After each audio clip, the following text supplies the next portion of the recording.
They called her Ida May, the quiet seamstress of Ashgrove Plantation. She never raised her voice, never said no to an order, at least not where anyone could see. To the masters, she was nothing more than a pair of hands, small, nimble, and precise. But among the slaves, she was the needleister, the one who could stitch up torn skin, fix a broken dress, or patch together a hope. In the years after the Civil War, when the smoke of freedom was still thin and uncertain, Alabama was a place of new chains made from old hate. The Ku Klux Klan had begun to rise like white ghosts from the ashes of defeat. Men too proud to surrender, too cowardly to fight in daylight. They terrorized the freed, burned churches, hanged men who dared to read, and whipped women for walking on the same roads as whites. Ida had seen enough burning crosses to know fire's language, but she also knew cloth, knew how it could carry secrets. So when the Klan came to the old Beaumont place one night demanding she sew their new robes and hoods, 10 in total, she nodded, bowed, and whispered, "Yes, sir." What they didn't know was that every stitch she made carried more than thread. Inside each fold of white linen, she hid a quiet rebellion. Inside each seam, a promise of payback. And inside the lining of every hood, gunpowder. They wanted her to sow fear. Instead, she sowed justice. The year was 1868. 3 summers after freedom had been declared, but before it had truly arrived. Ashgrove Plantation sat near the edge of Lowndes County, where the cicadas never stopped crying, and the river bent like a snake through the marsh. The house still stood, though its paint peeled like old skin, and the once grand porch sagged beneath the weight of years. The war had taken the men, the money, and the meaning, but the ghosts stayed behind. In a small cabin behind the main house, Ida May sat before her sewing table, a candle flickering beside her. Her fingers danced with the needle, swift, practiced, silent. The soft hiss of thread sliding through fabric was a kind of prayer. She had been sewing since she was 6 years old, trained by her mother, who had been the Beaumont's house seamstress before her. When the Union soldiers came and freedom arrived, Ida May's mother had already gone to the grave. Ida had inherited her tools, a box of needles, a pair of silver scissors, and a thimble carved with initials worn smooth from years of use. Tonight, though, the tools felt heavier than usual. 10 hoods, Ida. Mr. Garrison had told her that morning, his lip twisted around the words like they were poison. Clean work. We need them before Saturday night. The men will be riding. She didn't ask who they planned to ride for. She didn't need to. She'd seen the black smoke last week rising from Reverend Cole's chapel, the one built with freedmen's hands. She'd seen the body hanging from the sycamore outside town, the boy who'd been caught with a book. So when Garrison left, she closed the cabin door, locked it from the inside, and sat still until she heard his boots fade into the dark. Then she lifted the lid of her mother's sewing box. Inside, hidden beneath a false panel, was a small pouch of gunpowder. Her brother Josiah had given it to her before he was run off by a mob the year before. "For snakes," he'd said, pressing it into her hand. "The 2-legged kind." Now, as the candlelight flickered across her face, Ida whispered to the empty room, "You said for snakes. Well, these ones wear hoods." She cut the fabric carefully. Each robe took hours to shape and fold, but it was the hoods that mattered. She sewed tiny pouches into their linings, small enough to go unnoticed, but enough to burn through fabric if sparked. By the time she finished the first one, dawn's first gray light was bleeding through the shutters. Her fingers trembled from exhaustion, but her heart beat steady. She set the hood aside, whispering, "That's one for you, Mama." Then she threaded her needle again. At noon, Sarah, another freed woman who worked in the kitchen, knocked softly at Ida's door. "You all right in there?" she asked. "They say you got special work from Mr. Garrison." Ida cracked the door open, her eyes calm. "Just sewing, that's all." Sarah frowned. "That all? You know what them men doing out there on Saturdays? They riding again." "I know." Sarah hesitated, searching Ida's face for something. "You ain't planning nothing foolish, are you?" Ida smiled faintly, a smile that didn't reach her eyes. "Ain't foolish if it's right." Before Sarah could press further, Ida shut the door softly. The latch clicked. Night fell again, thick and slow as Ida worked by lamplight. Sweat dripped from her neck as she pressed the last seam into place. She had sewn 10 hoods, each perfect, each deadly. When Garrison returned to collect them, she greeted him with lowered eyes. "All done, sir," she said, her voice even. He lifted one hood, holding it to the light. "Fine work," he muttered. Always said you had a good hand, Ida. She nodded, silent. Saturday night we ride, he said, grinning as he left. Ida watched the wagons disappear into the darkness. Then she sat down on her porch, the warm wind carrying the smell of pine and gun oil. Somewhere far off an owl cried. Saturday night, she whispered. Then let the Lord judge who burns who. 2 nights later, in the black fields outside town, 10 riders gathered, men laughing under moonlight, their white hoods gleaming. They mounted their horses, torches ready. They never made it past the crossroads. The first spark came from a match, a careless flick to light a cigar. The night exploded into fire. The sound rolled through the valley like thunder. Flames swallowed cloth and bone alike. Back at her cabin, Ida May sat in silence, her hands folded in her lap, her face glowing orange from the distant blaze. When Sarah came running hours later, screaming that the Klan men had burned themselves, Ida only nodded once. She whispered, almost to herself, "Didn't sow them but me." And as the fire died on the horizon, Ida reached for her mother's thimble and slipped it onto her finger. Her hand was steady. The war hadn't ended. Not really. But the seamstress of Ashgrove had just declared her own. The flames that consumed the men at the crossroads burned for hours, their smoke curling into the heavens like a prayer and a curse at once. By dawn, the road was ruined. Blackened earth, scorched saddles, charred shapes that no longer looked human. The horses had fled into the pines, their shrieks echoing through the hills long after the last ember died. When the sun rose, the people of Lowndes County came running. White men, wives in shawls, curious children peeking from behind wagons, all staring at the unholy sight. 10 bodies lay twisted, hoods melted into their faces, guns warped by heat. "The devil came here last night," muttered one farmer. But the sheriff, Tom Garrison's own cousin, a heavy man with suspicion in his eyes, stood quietly beside the wreckage. He bent down, picked up a half-burned hood, and rubbed the fabric between his fingers. "This ain't no accident," he said. "These robes caught fire too fast." And just like that, the whispers began. At Ashgrove, Ida worked as if the world hadn't shifted. She sat by her window, mending shirts for the field hands, humming low hymns under her breath.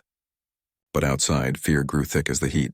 Sarah burst into her cabin by midday, breathless. "Ida, Lord have mercy. They say them Klan men burned like kindling. Every last one." Ida didn't look up from her stitching, so I heard. "They say it happened near the crossroads. Garrison, too. Burned clean through. Ain't no one left to bury." Sarah lowered her voice. "You don't look surprised." Ida set her needle down slowly, her face still calm. "Surprise don't bring back the dead," she said. Sarah's eyes darted around the cabin, nervous. "They talking about the hoods, Ida. The sheriff say the fire started from them robes. You best be careful. He going to come ask questions." Ada smiled faintly. "Then I'll give him answers he can't sew shut." That evening the sheriff did come, his boots heavy on the porch, his face red from heat and drink. He carried a burned hood folded under his arm like a shroud. "Ida May," he said, his voice low, almost soft. "You made these?" "Yes, sir," she replied, meeting his gaze. "Mr. Garrison ordered them himself." "Something wrong with the cloth?" he asked, squinting. "No, sir. It was good cotton. You supplied it." The sheriff frowned, turning the blackened hood in his hands. "Funny thing. They say the fire came from inside the lining. You ever seen something like that before?" Ida tilted her head as if thinking. "Can't say I have, sir. But the Lord's fire burns from the inside, don't it?" The sheriff stared at her a long moment. Her calm unnerved him. "You watch yourself, Ida May. Folks in town are looking for someone to blame." "I reckon they always are," she murmured. When he left, she closed the door behind him and pressed her forehead against the wood. Her hands trembled, not from fear but from release. 10 men gone, 10 white hoods silenced. But she knew hate didn't die that easy. That night she dreamt of her mother again. The older woman stood in the fields, the sky burning red above her. "You done what I couldn't," her mother said. "But every stitch you pull got a price, baby girl." When Ida woke, her pillow was wet with sweat. The lamp had gone out, but she could still smell smoke. Only this time it wasn't memory. It was real. She rushed to the door and saw it, a glow rising from the old barn near the main house. Flames licking the roof, embers flying into the sky. Men shouted, horses screamed, and in the chaos someone pointed toward her cabin. "There, that's the witch who cursed them." Ida froze. Her breath caught. 2 men were coming fast, faces twisted with rage, torches in hand. Sarah burst out from behind the smoke, shouting, "Run, Ida! Go to the river!" Ida grabbed her sewing box, the only thing she owned, and ran barefoot through the fields. The firelight chased her, turning the cotton rows into rivers of gold and blood. Behind her she heard shouts, dogs barking, gunshots cracking the air. But Ida knew these fields better than any of them. She ducked under fences, cut through the canebrake, and reached the riverbank. Gasping, she opened her sewing box and saw the pouch, what was left of her brother's gunpowder. Her hand shook as she held it. "You said for snakes," she whispered again. Then she turned, her eyes fierce. From the ridge above, the mob's torches bobbed closer. She tossed the pouch into the river, gone, carried by the current. Then she slipped into the dark water after it, the cold biting her skin. She swam until the voices faded. By morning, the mob had burned her cabin to ashes. They found nothing inside but a melted thimble and a few needles. The sheriff stood over the wreck, hat in hand. "She gone," he muttered. "Good riddance," one of the men spat. Witch got what she deserved. But as they turned away, something caught the sheriff's eye. A faint trail of fabric snagged on a fence post, torn and damp. A piece of white cloth with blackened edges. He frowned. That night, miles downriver, a fisherman spotted smoke rising from a cabin deep in the swamp. When he approached, he found a woman sitting at a table, sewing by candlelight. Her fingers moved slow and steady, her face hidden beneath a shawl. "Ma'am," the fisherman called. "You from town?" The woman didn't look up. "Not anymore," she said. He saw then what she was stitching, an old white hood torn at the edges, black with soot. She folded it neatly and whispered, "They wanted a symbol. I'll give them one." When he told the story later, nobody believed him. But weeks after, more fires started. Barns, meeting halls, and one sheriff's wagon found burned to ash near the same crossroads. Some said the seamstress's ghost was walking again.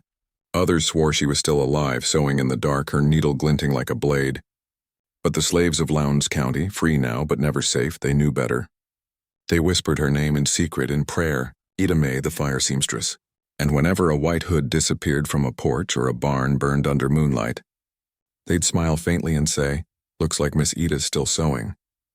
By autumn, the stories had spread beyond Lowndes County. They whispered through cotton fields, across back porches, and along train platforms where freedmen gathered after dusk. No one knew exactly what happened to Ida, but everyone claimed to know someone who did. Some said she had drowned in the river that night, her spirit bound to the current like a ribbon. Others swore she'd crossed into Mississippi under a false name, taking work in a tailor shop and sewing her vengeance into men's coats. But among the people who worked the land, the ones who still remembered the sound of chains, the tale grew into something else entirely. They said she came back. They said the seamstress's ghost walked on nights when the air hung heavy and no frogs sang, when smoke rose from nowhere and the scent of gunpowder lingered in the dew. They said her lantern burned without flame and her needle glowed red like an ember from hell. One night at a farm near the Alabama border, a white planter named Harlan Bryce woke to the smell of burning cloth. He rushed to his porch thinking his barn had caught fire again, but the night was calm. Then he saw her, standing at the edge of the field, still as a post. A woman, tall and thin, her face half hidden by a shawl. "Who's there?" he shouted, gripping his rifle. She didn't move. Harlan took a step forward. "You best speak, woman." Then the lantern she carried flickered, except there was no flame, just a pulsing red light, as if it burned from inside the glass. And when he raised his gun, the light went out. By morning, his field hands found him lying face down in the mud, rifle beside him, his eyes wide open, and his shirt scorched clean through as if fire had bloomed from his chest. News of his death reached Montgomery within days. White men muttered in fear, black folk in wonder. The name passed between them like a secret blessing. "Maybe she's the one setting things right," an old freedman told a preacher. "Ain't no law going to do it." But others warned against speaking her name too loudly. "You call her spirit, she come listening," one woman said. "And Ida May don't stop once she start." Meanwhile, far from the gossip and fear, a woman who called herself Mrs. Carter worked quietly in a tailor shop near Mobile. She was older now, her hair streaked with silver, her hands scarred but steady. The other seamstresses thought her strange. She worked late into the night, humming to herself, her stitches too perfect to belong to anyone ordinary. One evening, the shop owner brought her a commission from a local gentleman's club. "White cloth," he said. 10 robes, same pattern as before. Paid in full. Her needle froze midair. The man frowned. "You all right, Mrs. Carter?" "Yes," she said softly. "I know the pattern." He nodded and left her to the work. As soon as the door shut, she locked it and laid out the fabric. Her hands trembled slightly as she touched it, smooth, clean, untouched by sin. For a moment, she felt the old fear rise again. The smell of burning hoods, the roar of men dying in their own hate. But fear had no place left in her. She opened a small pouch hidden beneath her sewing kit. Inside was black powder, fine as soot, ground from stones she'd gathered along the riverbank years ago. She smiled faintly. "One last stitch," she whispered. That week, Mobile hosted a parade for the Knights of White Redemption, their hoods shining like ghosts in the afternoon sun. The streets filled with onlookers, some cheering, others silent. When the band struck its tune, 10 riders moved in unison through the square. But halfway down the main street, one horse reared, shrieking. Then another, and suddenly fire bloomed. The robes went up like dry grass, white turning to red, red to ash. Screams echoed off the brick buildings. The crowd scattered. When it was over, only scorched cloth and broken sabers remained. Witnesses swore they'd seen a woman watching from a window above the tailor's shop, a figure in gray holding a needle between her fingers. But when the sheriff stormed up the stairs, the room was empty. Only a single scrap of fabric lay on the floor. Sewn into it with black thread were 3 words: "We still burn." In the years that followed, Ida became myth. Mothers told her story to their children as a warning and a comfort both. Preachers said her spirit roamed the South, stitching justice where no court dared. And whenever a cross failed to burn on some hateful man's lawn or a meeting hall collapsed in fire before the mob could gather, folks whispered her name again. "She's still sewing," they'd say. "And she ain't done yet." One spring night, decades later, an elderly woman with one good eye sat by the riverside near Lowndes County, a lantern beside her and a piece of fabric on her lap. The light flickered gently, not red now, but warm and golden. She looked toward the water and smiled faintly. "I done what I could, Mama," she said to the wind. "Ain't no man in a hood going to scare a soul in these parts no more." The water rippled once, softly, as if answering her. She threaded her final needle, tied it off, and whispered, "Rest now." When the morning sun rose, the chair was empty. Only the lantern remained, still burning, though no oil filled it. And the fabric she'd been sewing fluttered in the breeze, words stitched in careful thread. "Freedom's cloth don't burn." By the time whispers of the burning parade reached Selma, Ida Mae was no longer just a woman. She was a story that breathed. They said her ghost stitched lightning into the sky, that thunder was her spool unraveling. Some swore they'd seen her reflection in puddles after rain, her hands busy, her face calm. Others claimed when you crossed the swamp at night you could hear her humming, a sound soft as thread but sharp enough to cut through silence. No one had proof she was alive, but no one dared doubt she existed.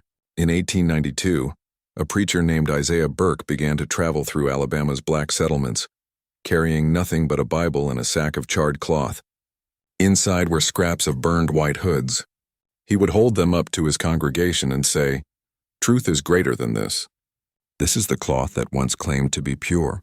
But even pure things burn when lies sow them." Everywhere he went, people came to listen, not to fear but to hope. Behind him, stories of Ida's vengeance always followed. To the freed and the beaten, she was an avenger. To the cruel, she was a curse. To those who lived in the shadow of both, she was proof that fear could change direction. "Let the hoods fear us now," Burke said one night, raising his hand toward the stars. "Let their ghosts tremble when they speak her name." The crowd shouted it with him, "Ida Mae!" And the echo rolled through the pine hills like thunder. But stories, once they gather power, stop belonging to the people who tell them. They start moving on their own. In the spring of 1894, a cotton mill owner caught fire before dawn. The owner said it was lightning, but those who saw the flames told another tale. They said a woman in gray had been seen walking along the dirt road the night before, her lantern swinging gently, her eyes bright as coals. The fire burned so hot that metal warped, yet the fields surrounding it were untouched. A local man swore he found a strip of linen on his fence post the next morning. Sewn into it in careful, even letters were the words, "Thread by thread." When Burke heard the news, he only bowed his head. "She ain't haunting no one," he said. "She's finishing what she started." White authorities, desperate to explain the strange pattern of fires, called it sabotage. They sent marshals and bounty hunters through the countryside, posting notices promising $500 for any information on the witch seamstress. But every time they thought they had her cornered, something strange happened. A warehouse burned. A gun misfired. A man's wagon wheel shattered on the same road his grandfather once patrolled in a hood. Superstition turned to fear. One sheriff in Perry County gathered a posse and ordered them to dig up the old graves near Lowndes Creek, certain they'd find her body and end the curse. They dug all day, but when they opened the final coffin, the one marked only by a spool of rusted metal, it was empty.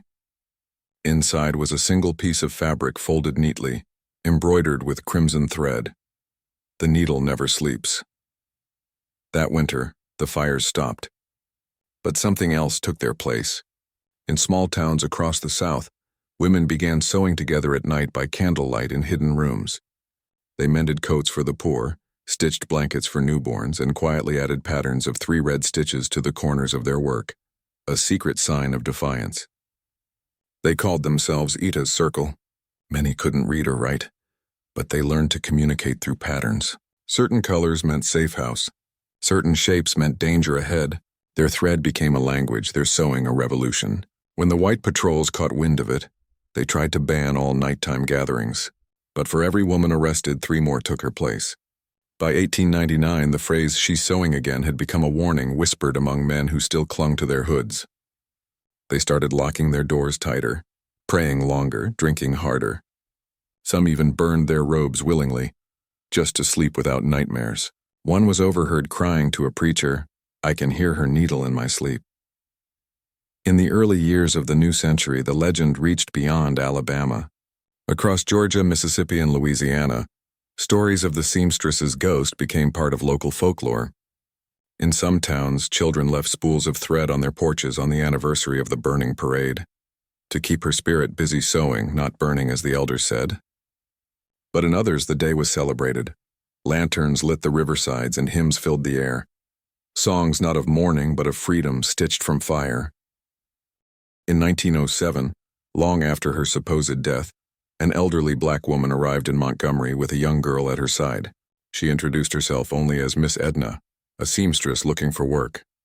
Her eyes were clouded with age, her hands trembling, but her stitching was flawless. She took in apprentices, teaching them how to sew with patience, how to hide strength in every thread.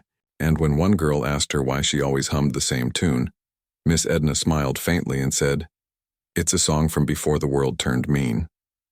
She never spoke her real name. When she died quietly 10 years later, they found a small square of fabric in her hand. It was old, smoke-stained, and embroidered with 2 words only she could have written, "Still here." The fire she started never truly ended.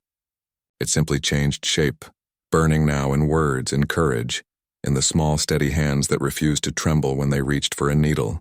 And every time a woman in Alabama threaded her needle under a low light, her shadow long against the wall, she could almost feel another presence beside her, silent, steady, humming softly. The ghost of the seamstress watching, sewing, waiting. Because Ida May didn't just make clothes. She made history. By the time the world turned to the 1920s, Alabama had changed its face, but not its heart. Factories hummed where plantations once stood, and the chains had been replaced with debt, laws, and fear dressed in fine suits. The Klan had returned under a new banner, holding rallies that promised purity and order. But beneath their speeches and torchlight marches there was an unease, because stories still traveled faster than their horses, and none spread faster than the one about Ida, the seamstress of fire.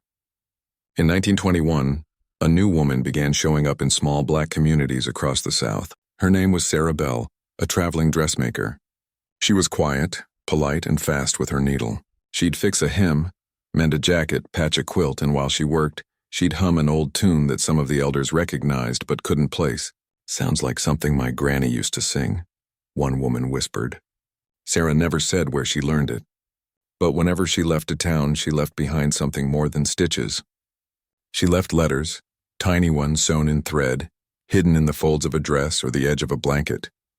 When unfolded, they revealed maps, meeting points, names of sheriffs who could be trusted or couldn't. People began to realize her dresses weren't just clothing. They were messages. A secret network was forming again, like Ida's Circle before it. Except now it had a purpose bigger than revenge. It had vision. It had memory. One evening in Montgomery, Sarah Bell entered a church basement filled with tired sharecroppers, laborers, and preachers. She spread out a quilt on the table, each square hand-stitched with different patterns. "This is the South," she said softly. "Every square stands for a town. Every line connects those who still believe we can rise." The crowd leaned in. The men saw a quilt. The women saw a code. The language Ida had once begun in secret was alive again, threaded through generations of hands. "We sew," Sarah said, her eyes glinting, "because they never learned how to read our stitches." The room filled with nods, whispers, and the sound of calloused hands meeting in silent applause. Rumors began to swirl that Sarah Bell wasn't just a seamstress. Some said she was Ida's granddaughter. Others swore she was Ida herself, returned in another skin. And though she laughed off the gossip, she never denied it either. "Names don't matter," she said once to a journalist who tried to interview her. "But stories do, and mine ain't done yet."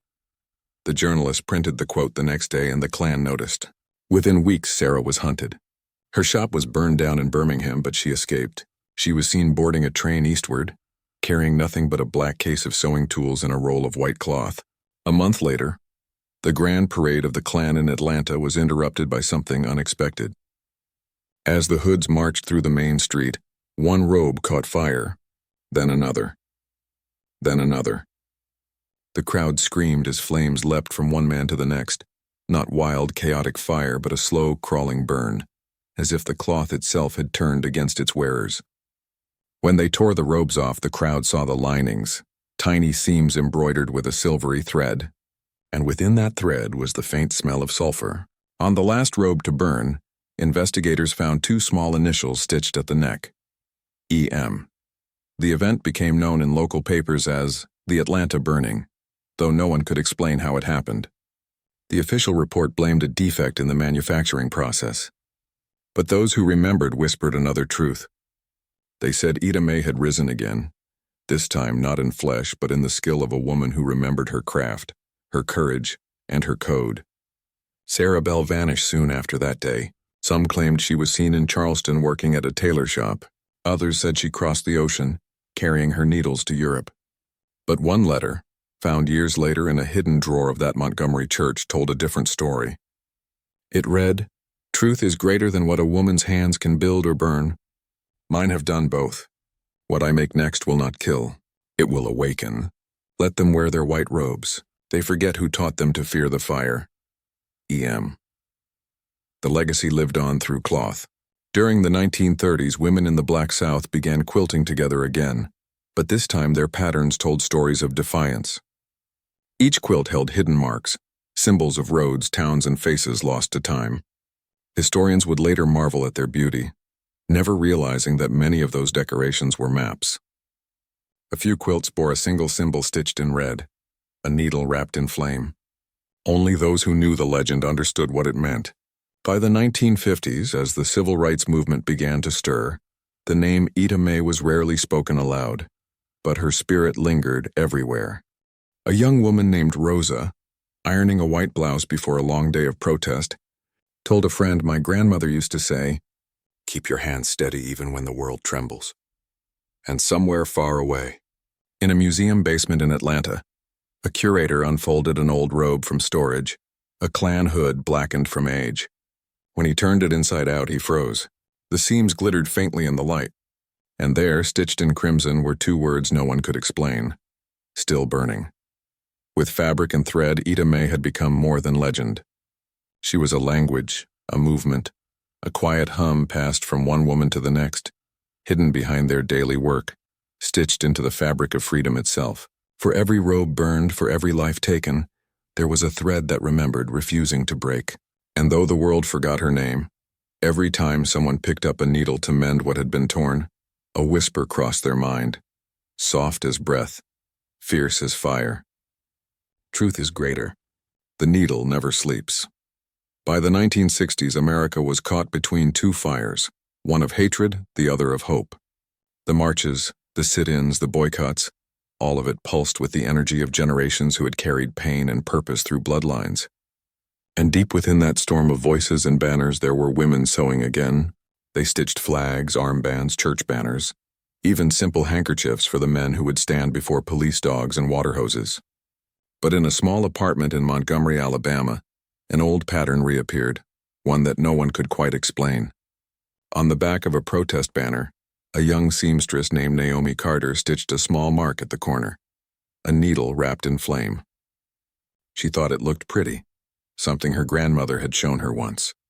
Her grandmother, who had whispered old stories when Naomi was a child, stories of a woman named Ida who taught the cloth to speak. Naomi never thought much about it, but that night as she and her friends finished sewing banners for the upcoming march, one of the older women noticed it. Her name was Miss Alberta, a midwife with silver hair and eyes that missed nothing. She traced the symbol with her fingertip and froze. "Where'd you learn that?" she asked quietly. Naomi shrugged. "Grandma showed me when I was little. Said it keeps your hand safe." Miss Alberta looked around the room before lowering her voice. "Child, do you know what that means?" Naomi shook her head. Miss Alberta smiled, but it wasn't a happy smile. It was one heavy with memory. "It means someone in your bloodline once fought fire with fire. That mark came from a woman who burned the men in hoods." Naomi laughed nervously. "You mean the Klan?" Alberta nodded. "A seamstress name of Ida May. She ain't in no history book, but she's in the hands of every woman who ever stitched freedom into cloth." Naomi looked down at her work. The red thread seemed to shimmer faintly in the lamplight. "So you're saying my grandma knew her?" Alberta's eyes softened. Maybe not knew her, but she carried her like all of us do. The next morning, Naomi marched. She carried her banner high, its edges glowing with that hidden stitch. Police blocked the road. Men shouted from behind barricades. But when the batons came down, Naomi didn't run. Later that night, as she tended to her bruises, she found that the edge of the banner had been torn, but the flame-stitched mark was still intact. She touched it and felt a strange calm, as though invisible hands steadied her. Over the next few months, more women began using that same pattern. They didn't plan it. They didn't even realize it at first. But when they gathered in safe houses to mend torn clothes and patch wounds, the same symbol would appear. A looped thread, a small flame, a hidden promise. The language of Ida had returned again, passed down not through books but through touch. In Selma, a reporter took a photograph of one of the protest banners before the march to Montgomery. When the picture was printed, the edges of the cloth caught the sunlight in a peculiar way, and in the bottom corner, barely visible, was that same mark. White officials dismissed it as a decorative flourish, but black women across the South recognized it. Soon the mark appeared on quilts hung in churches, on ribbons worn during marches, on funeral sashes for the fallen. It was a symbol now, quiet but unyielding. It said, "We remember who came before us, and we do not fear the flame." One evening, Naomi received a letter. It had no return address, only a folded scrap of aged muslin inside. On it was written in spidery handwriting, "Truth is greater. They burned our cloth, but not our courage. Sow your truth, child. Make them wear what they fear again, E.M." Naomi's hands trembled. She looked again at the initials. She knew they couldn't belong to her grandmother. She died years ago. But something about the letter felt alive, as if it had waited decades for her to open it. Years later, Naomi would become a teacher. She ran a small sewing class for girls in Birmingham, teaching them how to make dresses and uniforms. But she always began the first lesson the same way. "Every stitch has a story," she'd say, "and some stories burn brighter than fire." On the back wall hung a single quilt made of mismatched squares. Each student was asked to add one. Some stitched symbols of peace. Others sewed names of loved ones lost. But Naomi's square remained the same, a glowing red flame caught in a circle of thread. When a reporter asked her what it meant, she only smiled. "It's a family mark," she said. A reminder that some women fought wars with needles. By the time the Civil Rights Act passed, Naomi was in her 40s. She never saw herself as a hero. But one night, as she folded her quilt, she noticed something strange. In the corner seam, where she'd accidentally pricked her finger years ago, a faint stain of dried blood remained. Right beside it, the thread seemed to shimmer as if freshly sewn. She leaned closer, whispering softly, "Ida, we did it." The candle beside her flickered, and in that trembling light, Naomi could have sworn she saw the faint outline of a woman's hands, rough, scarred, steady, guiding the flame back through the cloth. The legend of Ida May never made it into textbooks, but her fire lived on through generations of women who refused to be erased. Seamstresses, nurses, teachers, mothers, each one threading resistance into the very fabric of their lives. And somewhere in a forgotten attic, an old robe still hung in the dark, its seams stitched with silver and red.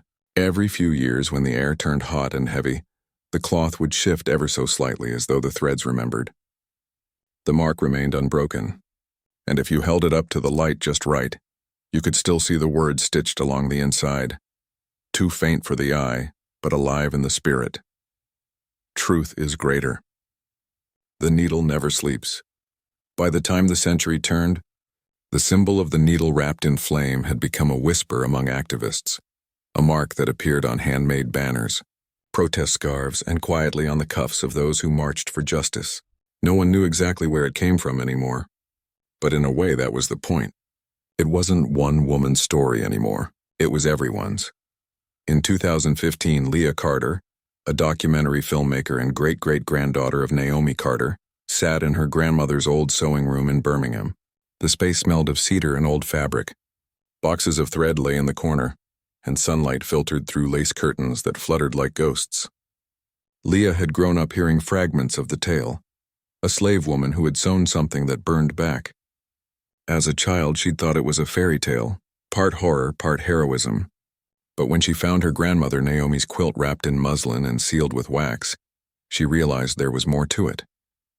At the bottom corner of the quilt was the same symbol, the flame within thread. And beneath it, stitched in nearly invisible red letters, were the initials EM. Leah's heart raced. She recorded a note into her camera. "This mark has survived 150 years, she whispered. I think it's time we listened to what it's been trying to tell us." Over the next months, Leah began tracing her lineage, from her grandmother Naomi to Naomi's mother, to stories whispered in the old slave quarters outside Montgomery. She found references to a woman named Ida May, who worked as a seamstress on a plantation in the late 1800s. One court document mentioned her briefly: "Negro missing after fire at the Miller estate." That was all it said. Leah drove to the ruins of what had once been the Miller plantation. The land had been sold and resold a dozen times, but the old smokehouse still stood, crumbling in the kudzu. She walked through the tall grass, her camera rolling, and felt something strange, like the air itself was humming. Inside the smokehouse, tucked behind a rotted beam, she found a rusted tin box. Inside it was a spool of black thread, a scrap of charred cloth, and a note written in shaky ink. "Truth is greater. They think the cloth burns clean, but it remembers. It always remembers. EM 1871. Leah sat on the floor, trembling. She could almost see Ida's hands folding that note into the box, sealing it for someone who'd understand. Someone like her. The documentary became her life. She called it Threads of Fire.